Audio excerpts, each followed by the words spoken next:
If you made it outside this weekend, you may have noticed a little snow that came early this year. RMU Live's Morgan Torsha has student reactions, plus Leah Fleischel has the 5-day forecast to see if it's going to happen again. Plus, one famous school in Mississippi is voting to remove a state flag from campus, and another attack in Israel strikes fear amongst neighboring cities. Coming up on RMU Live. Welcome back to RMU Live. Today is Monday, October 19th, 2015. I'm Eddie Shee. And I'm Delaney Hassel. Here's what's happening now. Now, we're only halfway through October, and it's already beginning to feel a lot like Christmas. With more on those random snow flurries that kept popping up through the weekend and how students felt, here's RMU Live's Morgan Torsha. Well, it looks like we may be skipping fall and going straight into winter, because this past weekend at RMU, we saw our first snow flurries of the season. It's way too early. It's not even Halloween. I think it's ridiculous, and it was probably the most depressing thing I've seen this semester. It's pretty wild because it's a little bit early for it to be snowing, but you know, it's definitely something that happens a lot here in PA, so I'm not really surprised by it either. So I can definitely tell that the cold weather's coming. Well, it's Pittsburgh, so anything can happen. It's not really surprising that it was snowing. All 4 seasons could happen in one day, so it's whatever. I don't like snow. I don't like the cold. I only like the sun, the snows.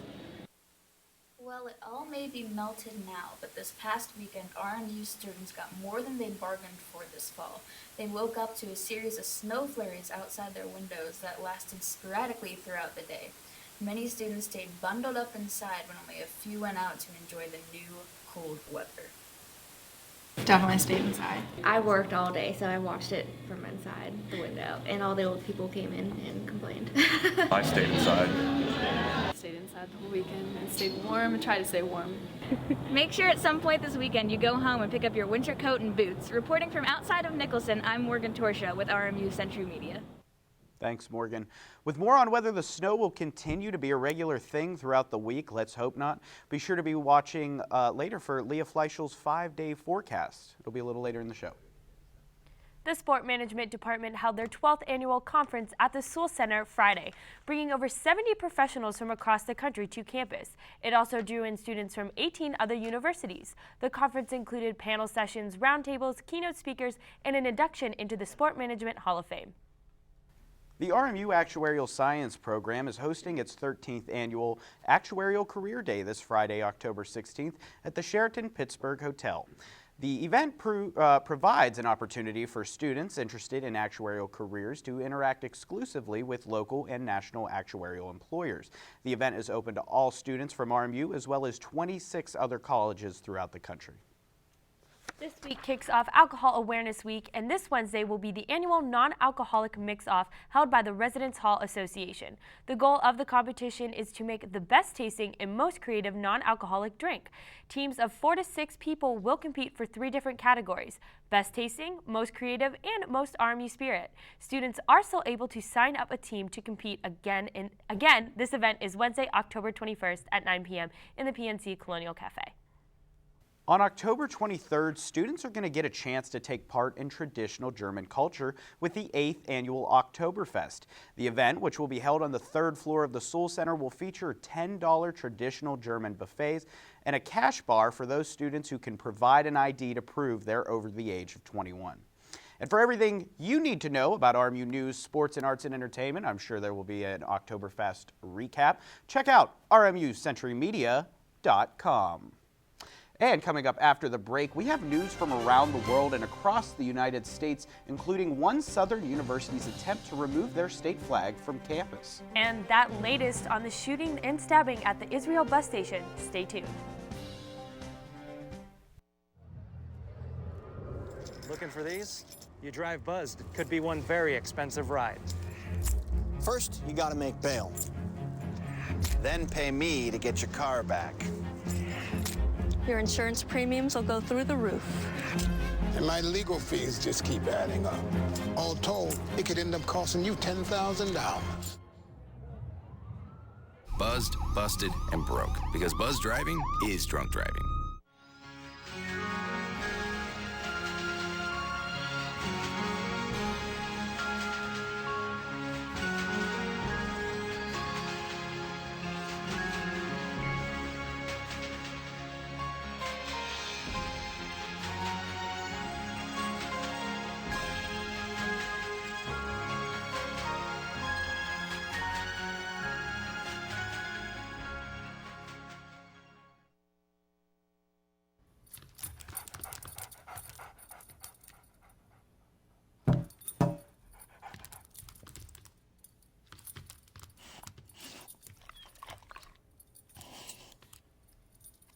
There's a shelter pet who wants to meet you. Meet one today. Visit theshelterpetproject.org. Adopt. To Maddie, congrats on paying off all those student loans. Finally, right? How'd you manage that anyway? I started tracking my spending, changed a couple of habits. Wow, I'm kind of living paycheck to paycheck right now. I don't even know how I'm doing it. Well, have you tried saving a little? I want to, but where's that money gonna come from? Bill collectors, they're the worst. Am I right? When it comes to financial stability, don't get left behind. Not home. Get tools and tips for saving at feedthepig.org. The University of Mississippi, better known as Ole Miss, is making headlines this week with the Associated Student Body Senate voting to remove the state flag. More on the story is CNN's Nick Valencia. In the charming southern city of Oxford, Mississippi, relics of the Confederacy are pervasive. This week, the University of Mississippi Associated Student Body Senate will vote on a resolution to try and remove one of those symbols, the Mississippi state flag. The explanation of why lies largely in the past. We are forever tied to the horrors of our past. 20-year-old sophomore Senator Alan Kuhn introduced the proposal to take down the flag. We've flown this symbol of oppression. We've defended it. We've fought for it. And it's time to recognize that that was a mistake and to move forward and show the world and our nation that we're prepared to welcome all people and respect the identity and the histories of all Mississippians. Would we be having this conversation if 9 people weren't killed in a church in Charleston? Boy, I think it escalated the conversation. Over the years, right? Dr. Jennifer Stolman with the Winter Institute for Racial Reconciliation has chronicled the complex on-campus history. The university leans on the Winter Institute in many ways to make sure that they're up to date, that they're creating the best and most inclusive campus that they can, and they're navigating some old narratives with new expectations. Last year, a spasm of race-related episodes jogged painful memories here on campus, including a noose that was hung from the statue of James Meredith. He's the first black student to attend the university here, desegregating it in 1962. Even still, at least one student senator says there's more to be proud of here than not, which is why he's opposing the resolution to bring down the Mississippi state flag. Student Senator Andrew Sopper wrote in a Change.org petition, "Removing symbols, flags, and monuments will do nothing to change the way people feel in their hearts. Ole Miss students and my fellow Mississippians rise up and push back on political correctness and support the state flag. The school is deeply rooted in tradition, a vestige of Southern history and pride, and has historically been combative to change. Already, at least 3 of the state's public universities do not fly the state flag. But will the state flagship university be next?" Kuhn says it will be a hard-won triumph if his resolution passes. Why is this something that divides us? Why can't we get behind this? Why can't we understand that this is something that affects people every day that they go to class? So that flag is coming down. So if it doesn't pass, we'll find a way. Nick Valencia, CNN, Oxford, Mississippi. Like Nick said, with at least 3 of the state's universities already not flying the flag, Ole Miss could be next. City officials have confirmed that 2 people were grazed by bullets after a man shot at a building in the Strip District. 26-year-old Paul Durham of Bloomfield was forced to leave Art's Tavern yesterday after a bar fight broke out around 9 p.m. Durham reportedly went to his car and fired shots at the building. Police later found Durham's car at Duquesne University, where he was taken into custody. He's charged with aggravated assault and discharging a firearm into an occupied structure. A student from Butler High School died in a car accident on Saturday in Penn Township. According to police, 18-year-old Ethan Linnon went off a road and struck a tree. 2 teenage girls were passengers in the vehicle and were also injured, but their condition has not been released. Speed is believed to be a factor in the crash. The school is providing counseling services for students and staff throughout the week. Gun violence has been on the rise in Pittsburgh over the past few years, and one group has had enough. Dozens of marchers from Pittsburgh's Coalition Against Violence participated along with a police escort this past Saturday to get the message across that murder and violence must stop. The group even marched with an open casket to make their point that gun violence can happen to anyone more clear, making the demonstration even more real to those who were present. In an airstrike by the U.S.-led coalition in Syria, the leader of an al-Qaeda-linked group bent on attacking the West has been killed, officials said Sunday. Sanafi al-Nasser was a Saudi citizen that was the highest-ranking member of the Quraysh group, which is a collection of veteran al-Qaeda jihadis, which had moved into Syria, according to a statement made by the Pentagon. He was killed on Thursday in an airstrike in northwest Syria. Secretary of Defense Ash Carter said, quote, "The United States will not relent in its mission to degrade, disrupt, and destroy al-Qaeda and its remnants," end quote.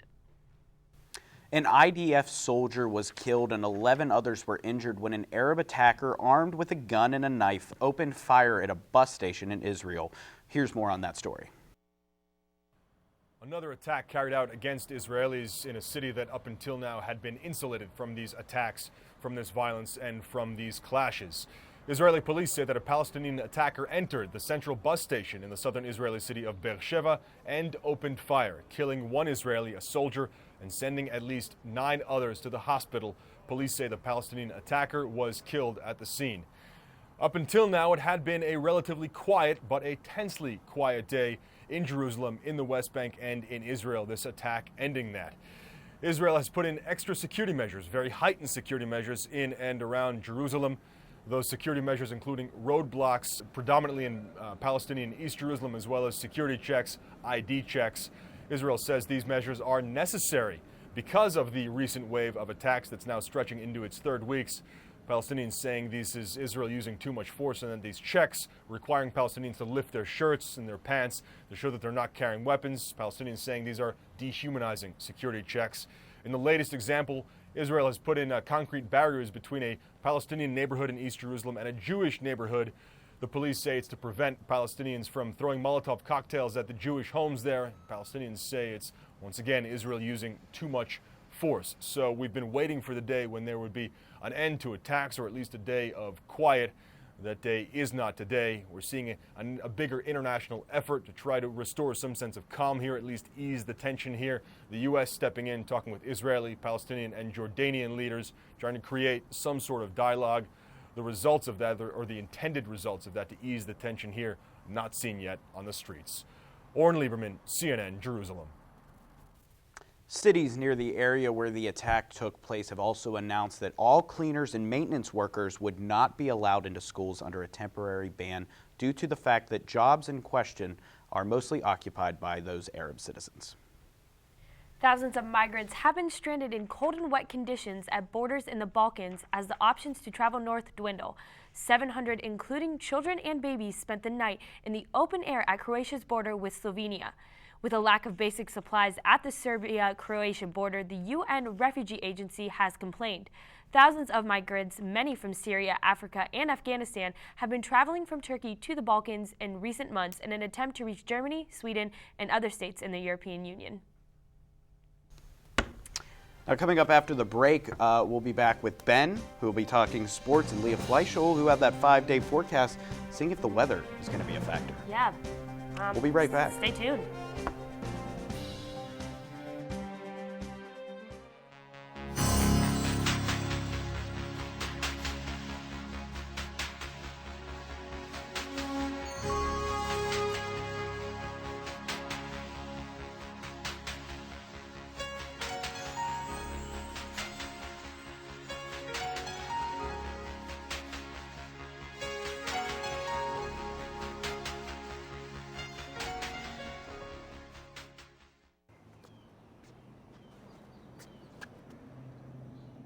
Here is my handle and here is my spout. When I get all steamed up, then I shout. Tip me over and pour me out. Oh. The smallest moments can have the biggest impact on a child's life. Cheers. Take time to be a dad today.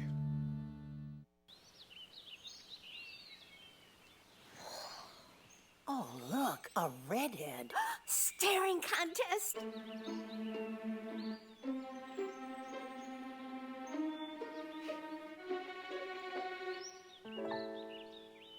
You still got it.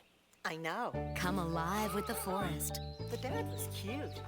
You were looking right at us. Visit discovertheforest.org to find a forest near you.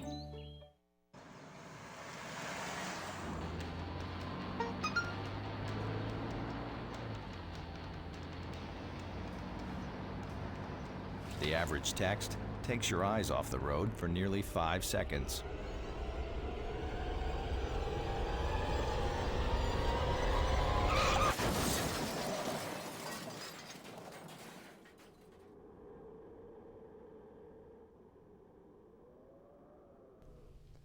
Welcome back to RMU Live. I'm Ben Kelkis with the latest in sports. The Steelers continue to find controversy this season, leading up to Sunday night's game against the Arizona Cardinals. The league is not allowing D'Angelo Williams to wear pink for breast cancer awareness past the month of October, as he requested following the passing of his mother from the disease. This has struck up debate amongst players and fans alike. As D'Angelo Williams continues to fight his battle to support his mother any way he can, the Steelers were in a battle with the Arizona Cardinals Sunday night. The favorite Cardinals dominated Mike Tomlin's Steelers, outgaining the black and gold by 220 yards.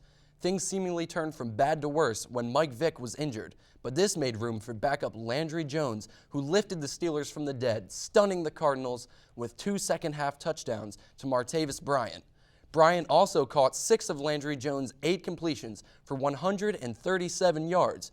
With both the first and second string QBs out, Landry Jones will have another shot to prove himself next week when the Steelers travel to Kansas City to face the hometown Chiefs. Kickoff is at 1 o'clock on CBS. Sliding over to the pond, the Penguins are back in action with their second straight win on Saturday night, beating the Toronto Maple Leafs 2-1. The Pens got an early lead with 2 quick goals from Evgeny Malkin and Ole Mata in the first period, and they never looked back. Marc-Andre Fleury stood solid in net, making 26 saves on 27 shots. The Pens return to the ice Tuesday against the Florida Panthers. Puck drop is at 7 p.m. Eastern on Root Sports. In the MLB playoff race, the Mets are leading 2-0 over the Cubs in the National League Championship Series.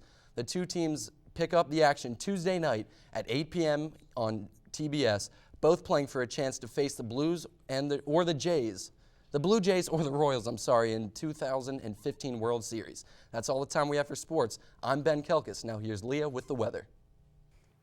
Thanks so much, Ben. Now, as Morgan reported earlier, a lot of people were very alarmed by, the cold weather and the snow this weekend.